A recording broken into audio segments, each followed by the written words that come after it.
যারা শুধু মানুষের প্রশংসা করে এরা ভালো মানুষ না। আমাদের ক্ষেত্রে আপনাদের প্রতি আমাদের অনুরোধ যে আমাদেরকে যতক্ষণ ভালো কাজের উপরে দেখবেন, একটু ভালোবাসা আপনাদের আমরা চাইব, একটু সহযোগিতা চাইব। পাশাপাশি আমাদের যে কাজটা আপনাদের বিবেকের কাছে সঠিক বলে মনে হবে না, সেই জায়গায় আপনাদের সমালোচনাটাও আমরা চাইব। ভালোবাসা, সহযোগিতা মানুষকে আগায় দেয়, কিন্তু সমালোচনা তার চেয়ে বেশি আগায় দেয়।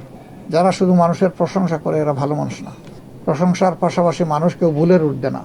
যখন কানে কানে গিয়ে বলে দেয় যে আপনার এই কাজটা এরকম করলে ভালো হবে, এটা বোধহয় খেয়াল করেন না, এরকম হয়ে গেছে, সে হইল রিয়েল ফ্রেন্ড। সে আপনার ইজ্জত নষ্ট করে না, আবার আপনাকে সুজাও করে দিল।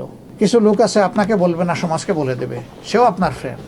সে উত্তম ফ্রেন্ড হইতে পারতো প্রথম ব্যক্তির মতো, এটা সে পারে নাই, কিন্তু সে সমালোচনাটা করেছে জেনুইন, সেও আপনার ফ্রেন্ড, সে আপনাকে ছাড় দেয় নাই। আবার কিছু লোক আছে আপনাকে অনবরত একেবারে প্রশংসা করেই যাবে, ভাষায় দিবে, আপনার যেন কোনো দোষ নেই, আপনি যেন মোর দেন অ্যান অ্যাঞ্জেল, এরকম করে আপনাকে তুলে ধরবে। এরা আপনার দুশ্মন। এরা আপনাকে ড্যামেজ করার জন্য, দেশকে ড্যামেজ করার জন্য, সমাজকে নষ্ট করার জন্য যথেষ্ট। আমরা এটা মোটেই পছন্দ করি না। আপনারা এখানে আসছেন কষ্ট করে আজকের এই সকালে। আমাদের সার্টেন ভিশন আছে, প্রায়োরিটিস আছে, আপনারা এগুলা মিডিয়ার মাধ্যমে জানতে পারছেন, দেখতে পাচ্ছেন।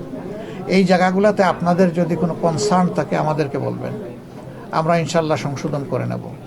যদি আপনাদের সমর্থন থাকে তাইলে অন্যদেরকে বলবেন, এটা আর আমাদেরকে বলবেন না। অন্যদেরকে জানিয়ে আমাদেরকে সহযোগিতা করবেন। আমাদের দুর্বলতা জানাবেন আমাদেরকে, আমাদের ভালো জিনিস জানাবেন অন্যদেরকে, আর উৎসাহিত করবেন আমাদের মানুষগুলা যেন বুটার হয়। এটার জন্য ভাই আমরা অনেক সংগ্রাম করেছি। আমাদের পাশে খুব কম সহযোদ্ধা পেয়েছে রাজনৈতিক মহল থেকে। আমরা খুব সিরিয়াস ছিলাম। আমরা বিশ্বাস করি আমাদের প্রবাসী ভাইরা আমাদের কলিজার অংশ এবং আমাদের উন্নয়নের অংশ। সেই ভাইদের আমাদের প্রতি হক আছে, অধিকার আছে। তাদের এর মধ্যে সবচেয়ে বড় অধিকার হচ্ছে তাদের ভোটের অধিকার। আমি বলি যে এটা ব্যাটো পাওয়ার। এটা যদি আপনার হাতে থাকে, অনেক অধিকার আপনার কাছে চলে আসবে। আর এটা যদি আপনার হাত ছাড়া থাকে, তাহলে লোক ওয়ান ওয়ে শুধু আপনার কাছ থেকে নিতে চাইবে, আপনাকে আপনার পাওনাটা দিতে চাইবে না। এখন এত কষ্ট করে আমরা যেটা করলাম, আপনারা একটু কষ্ট করে এটা স্টার্ট করবেন। আজকের দিন শেষ দিন রেজিস্ট্রেশনের।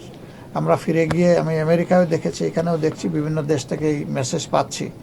আমরা সরকারকে এবং নির্বাচন কমিশনকে অনুরোধ করব যে তারা অ্যাটলিস্ট আরও 15টা দিন বাড়াতে পারে কিনা। খুব বেশি পারবে না, ফেব্রুয়ারিতে যেহেতু ইলেকশন হবে, তার আগে খসড়া ভোটার তালিকা তাদেরকে ফাইনাল করতে হবে। এটা আবার জনগণের কাছে ফ্লোট করতে হবে। কোনো কনসার্ন থাকলে সেটা কারেকশন করতে হবে, কারেকশন করে সেটাকে ফাইনালাইজ করতে হবে।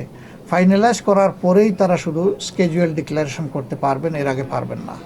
এখন এই প্রক্রিয়াগুলো তো সহজ না, কিছু তো টাইম এফোর্ট দিতে হবে, কিছু সময় তাদেরকে। অনেকে আমাদেরকে বলেছিলেন যে পুরা নভেম্বর মাসটা, আমি চিন্তা করে দেখেছি এটা বাস্তবসম্মত না। অন্তত নভেম্বরের 15 দিন যদি দেওয়া হয়, আর মানুষ সবাই যদি সিরিয়াস হয়, সরকার এবং নির্বাচন কমিশন যদি দায়িত্বশীল হয় এবং তারা তাদের দায়িত্ব পালন করে, তাহলে এবার 100% যদি হয় আলহামদুলিল্লাহ। যদি নাও হয়, বেশিরভাগ লোক যদি হয়, তাহলে আগামীতে 100% কমপ্লিট হবে ইনশাল্লাহ।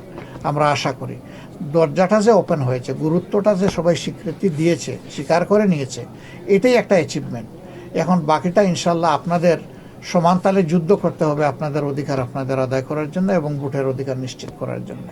আমরা সরকারকে বলেছি শুধু ভোটার বানালে হবে না, তাদের ভোট আদায়ও নিশ্চিত করতে হবে।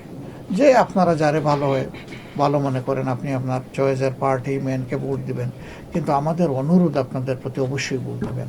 আপনার এই মূল্যবান ব্যাটো পাওয়ারটা আপনি নষ্ট করবেন না। এটা আপনি জাতির জন্য উপহার দিবেন। শুধু আপনি না, আপনি মানে হচ্ছে আপনারা জাতির বিবেক, জাতির প্রতিধ্বনি আয়না। আপনাদের মাধ্যমেই আমরা আমাদের সমাজকে এই মেসেজটা দিলাম। আপনারা আমাদের এই মেসেজটা পৌঁছে দিবেন।